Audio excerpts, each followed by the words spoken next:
하나님의 말씀 나눕니다. 하나님의 말씀 사무엘상서 16장 1절로 이하 13절까지의 말씀입니다. 구약성경 사무엘상서 16장 1절로 13절까지의 말씀 한 절 한 절씩 교독하시고 마지막 절 함께 합니다. 여호와께서 사무엘에게 이르시되 내가 이미 사울을 버려 이스라엘 왕이 되지 못하게 하였거늘 내가 그를 위하여 언제까지 슬퍼하겠느냐? 너는 뿔에 기름을 채워 가지고 가라. 내가 너를 베들레헴 사람 이새에게로 보내리니 이는 내가 그의 아들 중에서 한 왕을 보았느니라 하시는지라.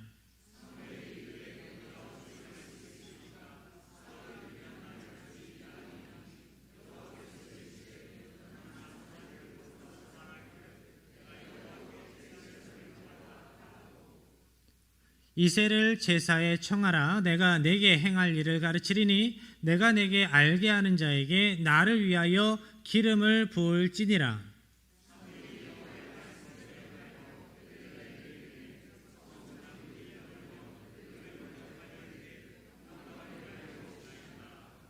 이르되 평강을 위함이니라. 내가 여호와께 제사하러 왔으니 스스로 성결하게 하고 와서 나와 함께 제사하자 하고 이새와 그의 아들들을 성결하게 하고 제사에 청하니라.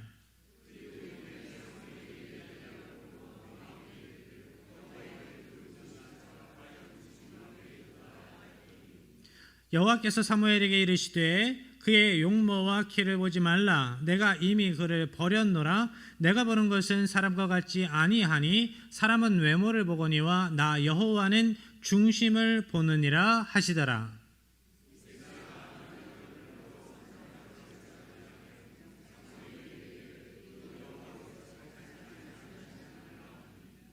이새가 산마로 지나게 하매 사무엘이 이르되 이도 여호와께서 택하지 아니하셨느니라 하니라.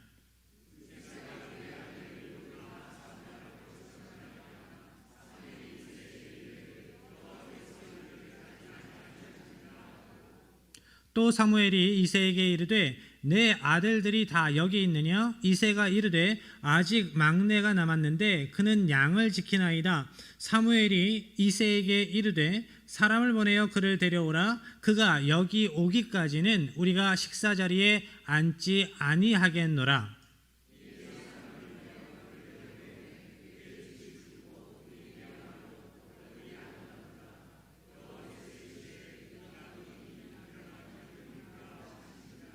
함께합니다. 사무엘이 기름 뿔병을 가져다가 그의 형제 중에서 그에게 부었더니 이날 이후로 다윗이 여호와의 영에게 크게 감동되니라. 사무엘이 떠나서 라마로 가니라. 아멘. 지난 시간 말씀을 되돌아봅니다. 사울이 아말렉을 진멸하라 말씀하시는 하나님의 명령에 순종하지 않았습니다. 좋은 것 기름진 것을 남겼습니다. 그 죄를 백성들에게 돌리지요. 저는 하나님의 말씀 다 순종했는데 모두 순종했는데 백성들이 그랬습니다. 계속 변명만 늘어놨습니다. 사울에게 더 이상 하나님의 말씀은 중요하지 않았습니다. 자기 체면만 중요했습니다. 성경은 그 결과에 대해서 이렇게 말씀하십니다. 사무엘상서 15장 35절입니다. 사무엘이 죽는 날까지 사울을 다시 가서 보지 아니하였으니 이는 그가 사울을 위하여 슬퍼함이었고 여호와께서는 사울을 이스라엘 왕으로 삼으신 것을 후회하셨더라. 아멘. 사무엘은 사울이 그 죄를 회개하지 않는 것, 하나님께로 돌이키지 않는 것, 그 모습을 보고 안타까웠습니다. 사무엘이 사울에게 인간적인 정이 아주 많이 들었던 것 같습니다. 그래서 사울을 보면서 슬퍼했습니다. 하나님께서도 사울을 왕으로 세우신 것을 후회하셨습니다. 그렇지만 하나님은 거기에 멈춰 계시지 않습니다. 새로운 일을 행하십니다. 사무엘에게 새로운 사명을 주십니다. 본문의 말씀 1절로 들어갑니다. 함께합니다. 여호와께서 사무엘에게 이르시되 내가 이미 사울을 버려 이스라엘 왕이 되지 못하게 하였거늘 내가 그를 위하여 언제까지 슬퍼하겠느냐. 너는 뿔에 기름을 채워 가지고 가라. 내가 너를 베들레헴 사람 이새에게로 보내리니 이는 내가 그의 아들 중에서 한 왕을 보았느니라 하시는지라. 아멘. 내가 언제까지 슬퍼하겠느냐. 사무엘이 느끼는 감정은 당연해 보입니다. 아름다워 보입니다. 참 인간적이다 싶은 그런 모습입니다. 그런데 하나님께서는 슬픔 가운데 머물러 있어서는 안 된다. 그 슬픔을 넘어서야 한다라고 말씀합니다.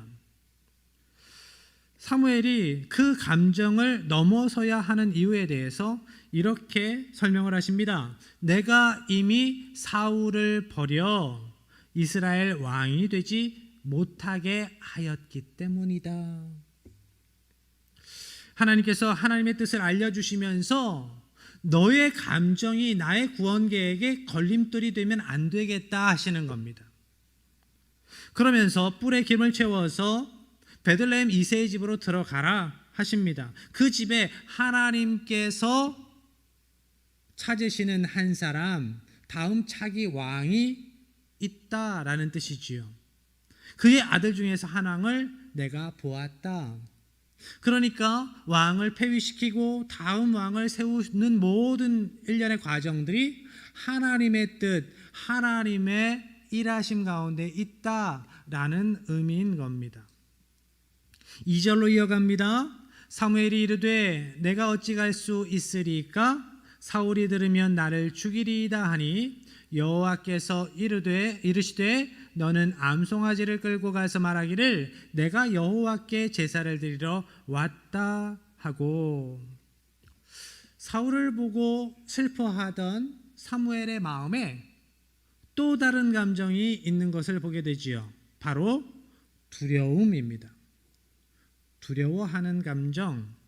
하나님께서 사울을 왕위에서 폐위시키실 것을 작정하셨지만 아직은 사울이 왕입니다. 만약에 사울이 아닌 다른 사람을 왕으로 세우기 위해서 기름을 부으러 간다라는 소식이 사울에게 들리면 사울은 분명 사무엘을 잡아서 죽일 것입니다. 사무엘이 사울의 그런 삐뚤어져가는 성품을 알았습니다. 그래서 두려워하고 있지요. 하나님은 두려움에 쌓여있는 사무엘에게 야, 너 믿음 없는 소리 안 해? 이렇게 말씀하지 않으셨습니다. 믿음 없다고 책망하지 않으시고 도리어 그 두려움을 해결할 방법을, 그 감정을 넘어설 수 있는 방법을 가르쳐 주시지요. 암송아지를 끌고 가서 내가 하나님께 제사하러 왔다라고 이야기를 해라. 하나님께 제사하러 왔다고 이야기하면 너에 대해서 경계하지 않을 거야 라고 말씀을 하십니다. 사무엘이 맡은 사역은 하나님께서 정하신 사람을 찾아서 그에게 기름을 부어서 다음 리더로 세우는 일이었습니다. 언제나 그렇듯이 문제 상황 가운데에 사람들은 그 문제의 해결책을 찾는데 하나님께서는 하나님의 사람을 찾으십니다. 하나님의 사람, 순종의 사람, 하나님의 말씀에 순종하는 사람을 찾으시죠. 하나님께서 맡기신 사명, 그 사명, 슬픔에 머무르지 않고 두려움을 극복하고 해야 할 일, 바로 하나님의 사람을 세우는 것이었습니다. 사무엘이 하나님의 말씀에 순종해서 베들레헴에 들어갔을 때 그곳 장로들이 나와서 이렇게 사무엘을 맞이합니다. 4절입니다. 함께합니다. 사무엘이 여호와의 말씀대로 행하여 베들레헴에 이르매 성읍 장로들이 떨며 그를 영접하여 이르되 평강을 위하여 오시나이까. 사무엘이 베들레헴에 들어갔을 때 성읍 장로들이 나와서 그를 맞이하는데 기쁨으로 맞이하지 않습니다. 떨며 맞이했다. 두려움에 그들이 떨며 사무엘을 맞이했다 말씀합니다. 그들은 왜 떨었을까? 왜 두려워했을까요? 먼저 선지자의 직임이 그렇죠. 복에 대한 말씀도 선포하지만 죄에 대한 심판의 말씀도, 하나님의 말씀도 선포하는 것이 선지자의 역할입니다. 자신들의 죄에 대한 하나님의 심판의 메시지를 들고 오시는 것은 아닐까라는 두려움이 그들 가운데에 있을 수 있습니다.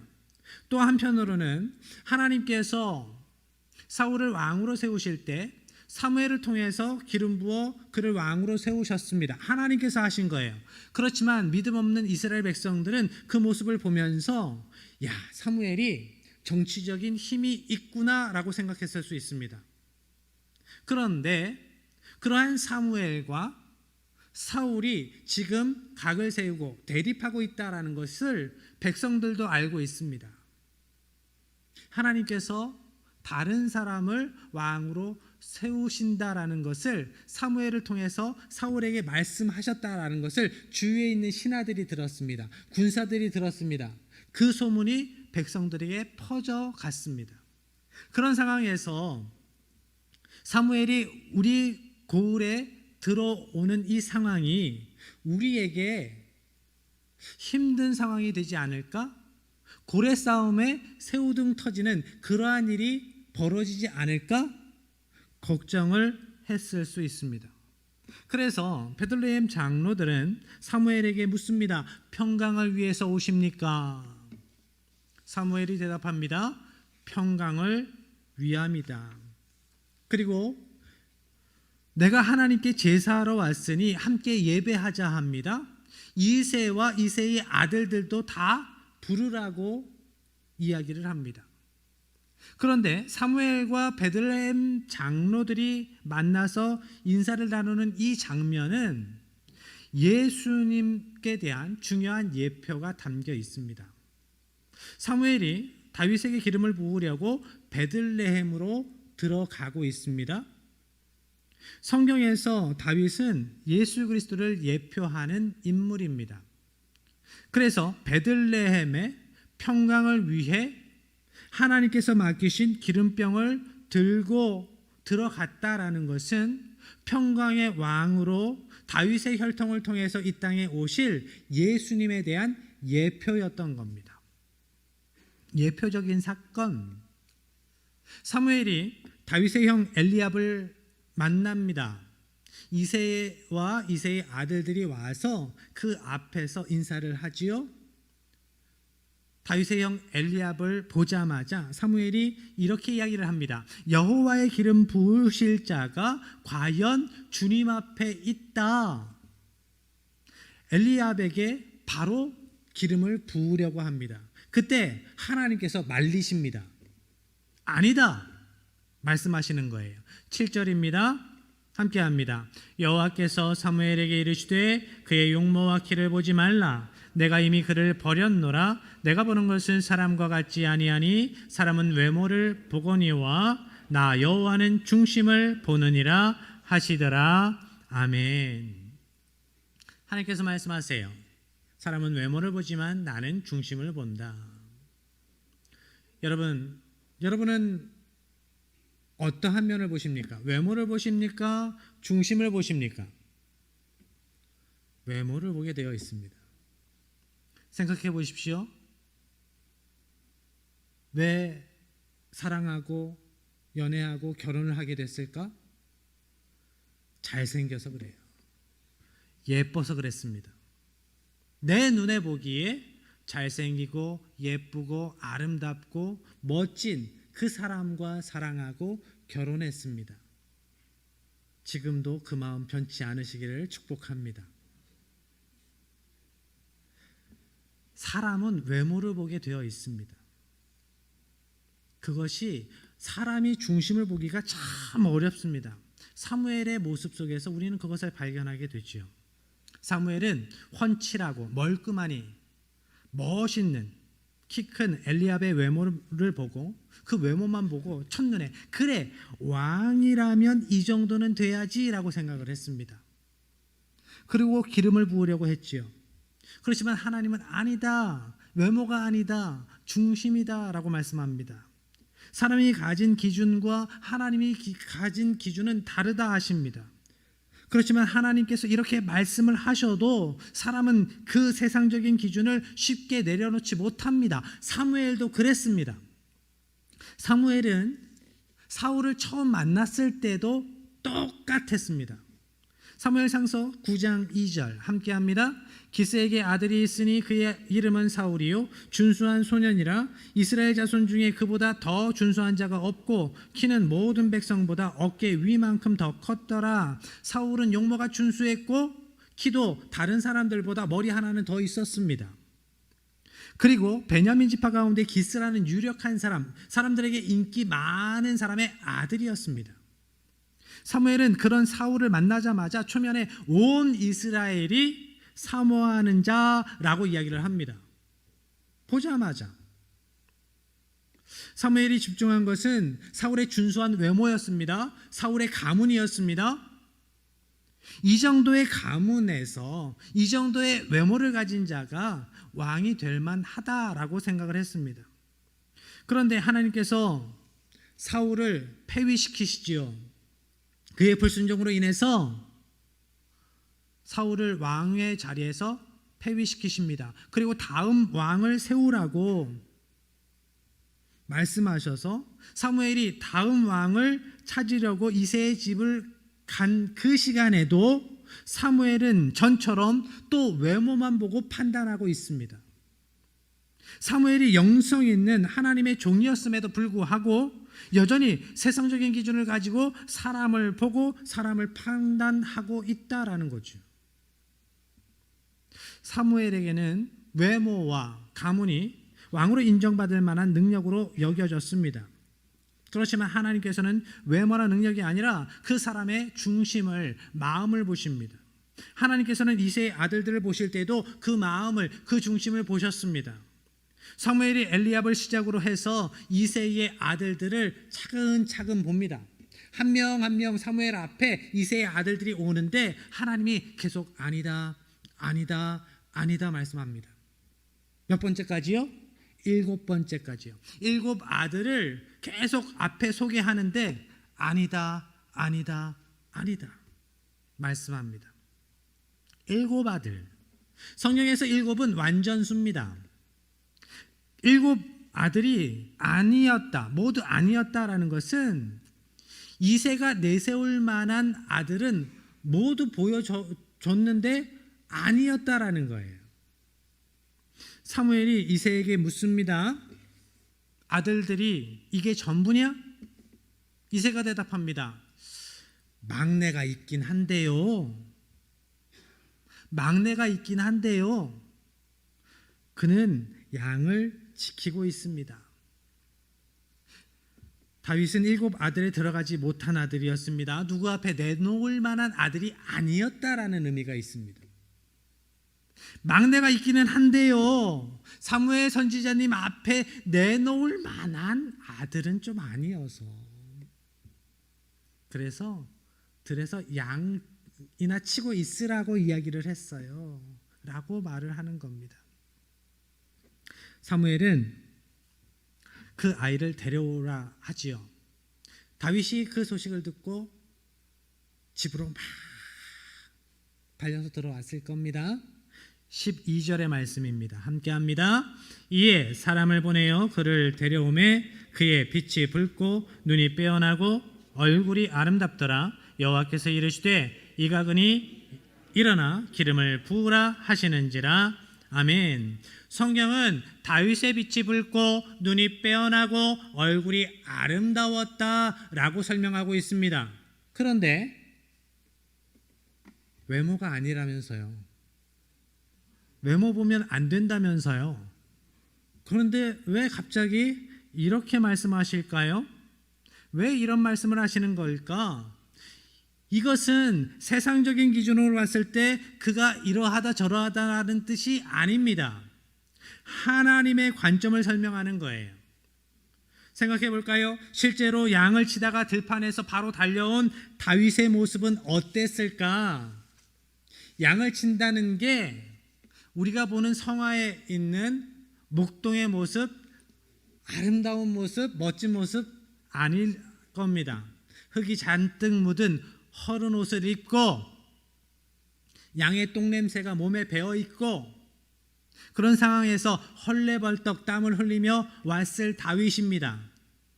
목자가 아주 넥타이 정장 딱 입고 양을 치나요? 요즘에는 다 기계화돼서 양을 먹이고 소를 먹이는데 손도 대지 않고 버튼 하나만 누르면 되지만 그 당시 다윗 시대에 목자는 다 자기 손으로 하는 겁니다. 양의 엉덩이에 묻은 똥딱지도 손으로 긁어서 털어주어야 합니다. 양을 괴롭히는 쇠파리가 콧구멍에 들어가고 똥구멍에 들어가도 손가락으로 그것을 다 파냅니다. 쇠파리가 나놓은 그 벌레들, 그것들을 다 손으로 긁어내고 그 자리에 올리브유를 바릅니다. 자기 손으로. 그러면서 양과 같이 뒹굴고 그렇게 양을 치는 겁니다. 그러니까 그 모습이 아름답지 않습니다. 누추합니다. 냄새가 납니다. 그렇지만 중심을 보시는 하나님의 눈에 다윗은 아름다운 사람이었습니다. 다윗의 눈이 빼어났다 말씀합니다. 유대인들은 눈과 마음이 직결되어 있다라고 생각을 했습니다. 그래서 성경 가운데 눈이 빼어났다라고 말씀하시는 것은 하나님께서 보시기에 다윗은 성결한 마음을 가진 사람이었다. 그 마음이 맑았다. 하나님께서 보시기에 좋았던 사람이다.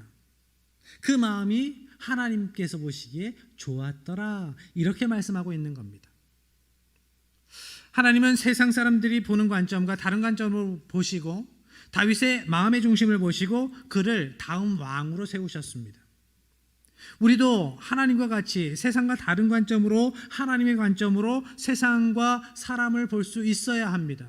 그것이 어렵지만 애써서 그러면 어떻게 해야 하나님의 관점으로 세상과 사람을 볼 수 있을까? 하나님의 음성에 귀 기울여야 합니다. 하나님의 말씀에 집중해야 합니다. 하나님의 말씀에 순종해야 합니다. 이를 위해서 우리가 어떻게 해야 하는가? 하나님의 음성에 귀 기울이려고 해도 잘 되지 않아요.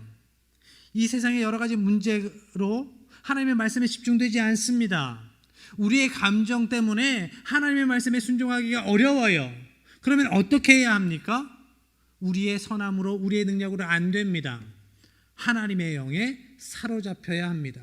성령 충만해야 합니다. 성령님께서 우리의 마음과 생각을 온전히 강권적으로 주장하셔야 합니다.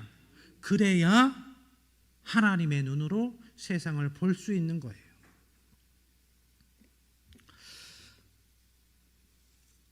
하나님께서 원하신 대로 성령님의 주도하심 따라 살아가기 위해 애쓰는 하나님의 사람을 하나님께서 지키십니다. 그러한 인물이 다윗이었습니다. 오늘 본문의 말씀 마지막 절 13절의 말씀 함께합니다. 사무엘이 기름불병을 가져다가 그의 형제 중에서 그에게 부었더니 이날 이후로 다윗이 여호와의 영에게 크게 감동되니라. 사무엘이 떠나서 라마로 가니라. 아멘. 다윗이 하나님의 영에 크게 감동되어서 하나님의 마음에 합한 자로 살아가게 됩니다. 그 이후의 삶이 불행 끝 행복 시작이었다라는 이야기가 아닙니다. 그 이후에도 억울한 일을 만납니다. 죽음의 위협을 만납니다. 사울의 군사들을 피해서 사울의 칼을 피해서 광야에서 도망자 신세로 눈물의 시간을 보냅니다. 때로 죽음의 위협 가운데에서 슬프고 두려운 마음이 몰아쳐올 때에도 다윗은 하나님의 음성에 집중하려고 노력합니다. 광야에서 그 처참한 시간에 다윗이 한 것이 무엇입니까? 군사훈련이 아니었습니다. 하나님의 음성에 하나님의 말씀에 집중하는 것이었어요. 그래야 산다는 것을 배웠습니다. 다윗은 그 시간 하나님의 마음에 하나님의 음성에 집중하였기 때문에 자기를 죽이러 온 사울을 자기 감정 따라 죽이지 않았습니다. 사울을 죽일 수 있는 두 번의 아주 절호의 찬스가 있었지만 사울을 죽이지 않지요. 부하들이 이거는 하나님께서 주신 기회입니다 라고 이야기를 했을 때 아니다, 하나님께서 세우신 사람을 내가 손을 댈 수 없다라고 이야기를 합니다. 어떻게 그럴 수 있었습니까? 제일 억울할 사람인데, 제일 위험을 감수해야 되는 사람인데 하나님께 집중함으로 하나님의 뜻을 알았기 때문입니다. 하나님의 마음을 알았기 때문입니다. 하나님의 관점으로 이제 볼 수 있는 신앙의 성숙이 다윗에게 생겼기 때문입니다. 그래서 그 죽음의 위협을 견디고 광야의 시간을 지나서 왕의 자리에 서게 됩니다. 하나님께서는 오늘 우리에게도 말씀하십니다. 슬픈데 슬픔을 딛고 일어서라고 말씀합니다. 거기에 멈춰 있으면 안 된다고 말씀하십니다. 두려운 것이 너무나 당연한 상황인데 하나님께서는 우리에게 말씀하세요. 아니다, 당연한 것 아니다. 나의 백성인 너희에게 그 감정은, 그 두려움은 당연한 것 아니다. 일어서야 한다. 사명으로 일어나야 한다. 두려워하지 말아라 말씀합니다. 바라기는 하나님의 말씀에 더욱 집중하시기 바랍니다. 하나님의 영에 크게 감동되어서 성령님께 온전히 여러분의 생각과 마음이 집중되어서 장악되어서 하나님의 눈으로 세상을 보고 하나님의 마음 품고 살아가시기를, 하나님의 은혜를 생생히 누리시기를, 그래서 슬픔도 두려움도 넘어서서 사명으로 살아가는 하나님의 백성들 되시기를 주님의 이름으로 간절히 축복합니다.